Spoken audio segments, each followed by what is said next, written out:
দর্শক, ধানমন্ডির বায়তুল আমান মসজিদ প্রাঙ্গণ থেকে আপনাদের সঙ্গে সরাসরি যুক্ত হয়েছি ডেইলি সানের পর্দায়। এবং আপনারা জানেন যে আজকে কিন্তু বেলা ৩টার দিকে কিন্তু উপদেষ্টা হাসান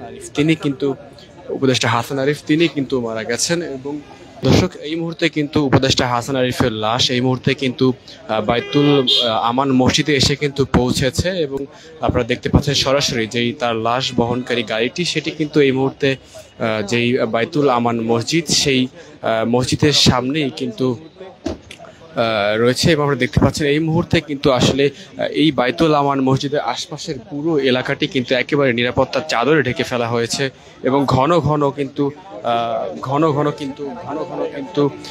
বিভিন্ন সময় যেই টহল টিম সেটি কিন্তু আসছে। এবং বাংলাদেশ পুলিশ সহ বাংলাদেশ সেনাবাহিনী সহ অন্যান্য যে আইন শৃঙ্খলা রক্ষাকারী বাহিনী যারা রয়েছেন তাদের যে কঠোর টিম সেটি কিন্তু এখানে এসেছেন। এবং তারা কিন্তু যেই পুরো এলাকাটি কিন্তু একেবারে নিরাপত্তার চাদরে ঢেকে ফেলেছেন।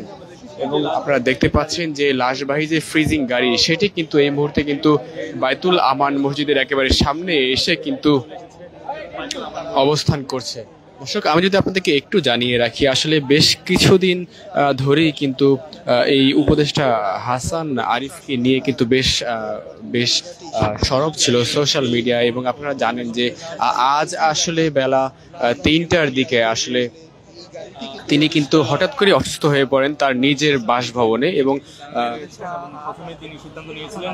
এবং অসুস্থ হওয়ার পরপরই আসলে তাকে কিন্তু তার পরিবারের সদস্যরা কিন্তু তাকে নিয়ে যেই ধানমন্ডিতে যেই ল্যাব এইড হাসপাতাল সেই ল্যাব এইড হাসপাতালে কিন্তু নিয়ে আসেন। এবং ল্যাব এইড হাসপাতালে নিয়ে আসার পর কর্তব্যরত চিকিৎসক যারা রয়েছিলেন তারা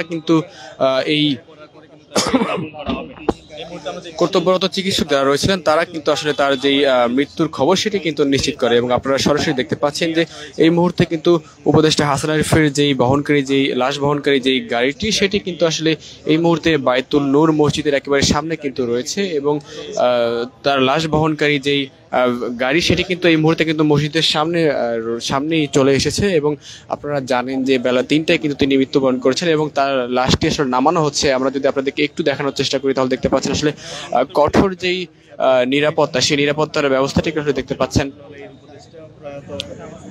বাংলাদেশের অন্তর্বর্তীকালীন সরকারের যেই ভূমি উপদেষ্টা তিনি কিন্তু আমরা জানি যে বেলা ৩টার সময় কিন্তু তিনি মৃত্যুবরণ করেছেন। এবং আমরা যদি আপনাদেরকে আরেকটু জানিয়ে রাখি যে আসলে তিনি অসুস্থ হওয়ার পরপরই আসলে তার পরিবারের সদস্যরা তাকে নিয়ে কিন্তু ধানমন্ডি যে ল্যাব এইড হাসপাতাল সেই ল্যাব এইড হাসপাতালে নিয়ে আসেন। এবং ল্যাব এইড হাসপাতালে নিয়ে আসার পর এখানে আসলে কর্তব্যরত চিকিৎসক যারা রয়েছিলেন তারা কিন্তু আসলে তার যে মৃত্যুর খবর সেটি কিন্তু তারা নিশ্চিত করেন।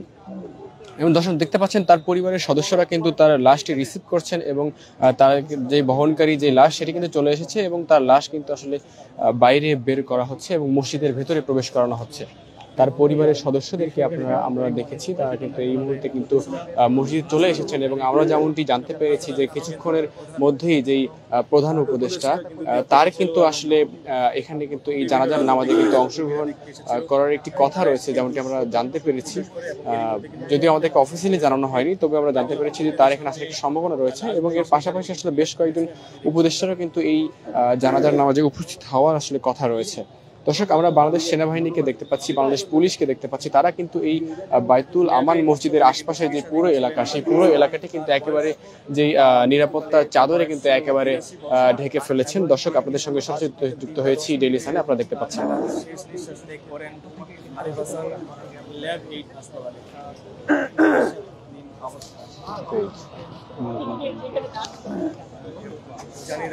দর্শক, ধানমন্ডির যেই বায়তুল আমান মসজিদ সেই বায়তুল আমান মসজিদ থেকে আপনাদের সঙ্গে সরাসরি যুক্ত হয়েছি ডেইলি সানের পর্দায়। এবং আপনারা দেখতে পাচ্ছেন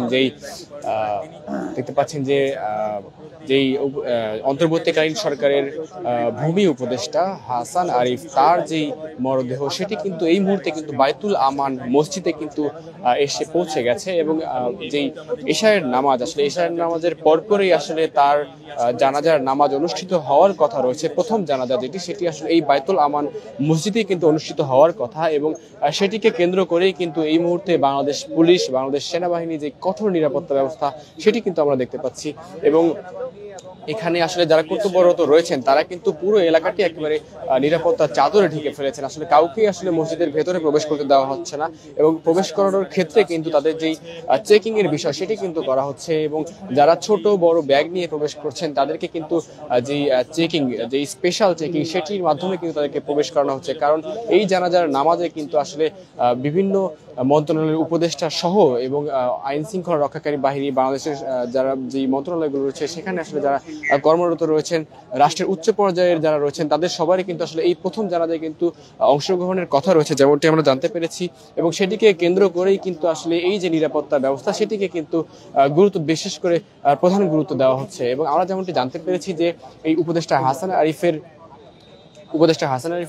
ছেলে মোয়াজ আরিফ তিনি কিন্তু এই জানাজার নামাজে অংশগ্রহণ করবেন এবং তার এক মেয়ে যিনি কানাডায় থাকেন তিনি আসলে আগামী যে 22 তারিখে আসলে তার দেশে আসার কথা রয়েছে যেমনটি আমরা জানতে পেরেছি।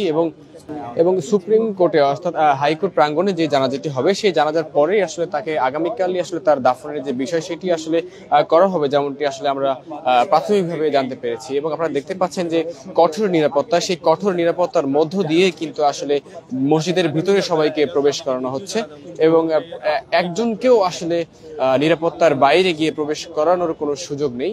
এবং আপনারা দেখতে পাচ্ছেন যে বাংলাদেশ সেনাবাহিনী এবং র্যাবের সদস্যরা রয়েছেন, পুলিশের সদস্যরা রয়েছেন, তারা কিন্তু কঠোর নিরাপত্তার মধ্য দিয়ে কিন্তু আসলে এই মসজিদের ভেতরে সবাইকে প্রবেশ করাচ্ছেন। দর্শক, আমি যদি আপনাদেরকে এখন একটু জানিয়ে রাখি যে অন্তর্বর্তী সরকারের ভূমি ও বেসামরিক বিমান পরিবহন ও পর্যটন মন্ত্রণালয়ের উপদেষ্টা এএফ হাসান আরিফকে আসলে শনিবার অর্থাৎ 21 ডিসেম্বর বাদ জোহর রাজধানীর মিরপুরে বুদ্ধিজীবী কবরস্থানে আসলে দাফন করানোর বিষয়টি আসলে আমরা প্রাথমিকভাবে জানতে পেরেছি। এবং আমি যদি আপনাদেরকে আরেকটু জানিয়ে রাখি যে আসলে আজকে যেই এশারের নামাজের পরপরই আসলে ধানমন্ডির যেই 7 নম্বর বাইতুল আমান মসজিদ অর্থাৎ এই মুহূর্তে আমি যেখানে রয়েছি এইখানে আসলে তার প্রথম জানাজাটি অনুষ্ঠিত হবে এবং বেলা 11টায় অর্থাৎ আগামীকাল বেলা 11টায় হাইকোর্ট প্রাঙ্গণে তার আসলে দ্বিতীয় জানাজার নামাজটি অনুষ্ঠিত হবে। এবং আমরা আরো যদি আপনাদেরকে জানিয়ে রাখি যে বন ও পরিবেশ উপদেষ্টা সৈয়দ রিজওয়ানা হাসান গণমাধ্যমকে তিনি আসলে যেমনটি জানিয়েছিলেন যে তার একজন মেয়ে রয়েছেন যিনি আসলে কানাডায় আছেন বর্তমানে এবং প্রথমে সিদ্ধান্ত নেওয়া হয়েছিল যে তার জন্য হয়তো অপেক্ষা করা হবে কিন্তু সেটা হচ্ছে না। এবং তিনি আসলে প্রথমে আসলে সাংবাদিকদেরকে যেমনটি জানিয়েছিলেন যে তার একজন মেয়ে রয়েছে যিনি কানাডায় থাকেন, তিনি আসলে দেশে আসলে তার যে দাফন সেটি সম্পূর্ণ করা হবে কিন্তু সেটি আসলে এখন করা হচ্ছে না কারণ আগামীকাল জোহরের পরপরই আসলে তার দাফন সম্পূর্ণ হয়ে যাবে। এবং আমরা যদি আপনাদেরকে আরেকটু জানিয়ে রাখি যে আজ আসলে বিকাল 3:10 সময় তিনি শেষ নিঃশ্বাস ত্যাগ করেছিলেন তার নিজ বাসভবনে এবং হাসপাতাল কর্তৃপক্ষ যেমনটি জানিয়েছিলেন যে তিনি হৃদরোগে আক্রান্ত ছিলেন এবং হঠাৎ করে আসলে হার্ট অ্যাটাক জনিত কারণে তিনি মৃত্যুবরণ করেন। এবং গতকাল আসলে 8ই আগস্ট অন্তর্বর্তী সরকারের উপদেষ্টা হিসেবে শপথ নেন হাসান আরিফ। 2001 থেকে 2005 সাল 28 এপ্রিল পর্যন্ত অ্যাটর্নি জেনারেলের দায়িত্ব পালন করেন তিনি। এছাড়াও ফখরুদ্দিন আহমেদের নেতৃত্বে তত্ত্বাবধায়ক সরকারের আইন, বিচার ও সংসদ বিষয়ক মন্ত্রণালয়, ভূমি এবং ধর্ম মন্ত্রণালয় বিষয়ক উপদেষ্টা হিসেবেও আসলে তিনি দায়িত্ব পালন করেছিলেন। 1941 সালের 10ই জুলাই কলকাতায় জন্মগ্রহণ করেন হাসান আরিফ। কলকাতার সেন্ট জেভিয়ার্স কলেজ থেকে উচ্চ মাধ্যমিক এবং যে উচ্চ মাধ্যমিক শিক্ষা তিনি সেটি সেখানে সম্পন্ন করেন। এরপর কলকাতা বিশ্ববিদ্যালয় থেকে স্নাতক এবং এলএলবি ডিগ্রি অর্জন করেন তিনি। সর্বশেষ 1967 সালে পশ্চিমবঙ্গের কলকাতা হাইকোর্টে আইনজীবী হিসেবে তিনি তালিকাভুক্ত হন। এরপর ঢাকায় এসে বাংলাদেশ হাইকোর্টে কাজ শুরু করেন। 1970 সালে তিনি হাইকোর্ট আইনজীবী হিসেবে আসলে তালিকাভুক্ত হন। দর্শক, এই মুহূর্তে আপনারা দেখতে পাচ্ছেন যে বাইতুল আমান মসজিদে কিন্তু সরাসরি একেবারে দেখতে পাচ্ছেন যে যারা আসলে এই উপদেষ্টা হাসান আরিফের যারা জানাজায় অংশগ্রহণ করতে এসেছেন তাদেরকে কিন্তু একেবারে এক ধরনের চেকিং এর মধ্য দিয়ে কিন্তু তাদেরকে মসজিদের ভেতরে প্রবেশ করানো হচ্ছে। দর্শক, আমরা ক্ষণে ক্ষণে আপনাদের সঙ্গে যুক্ত হব এবং এই যে দেশের সব জায়গার সকল খবর সবার আগে আপনাদেরকে পৌঁছে দেওয়ার চেষ্টা করব। দর্শক, এতক্ষণ আমার সঙ্গে থাকার জন্য সবাইকে ধন্যবাদ জানাচ্ছি।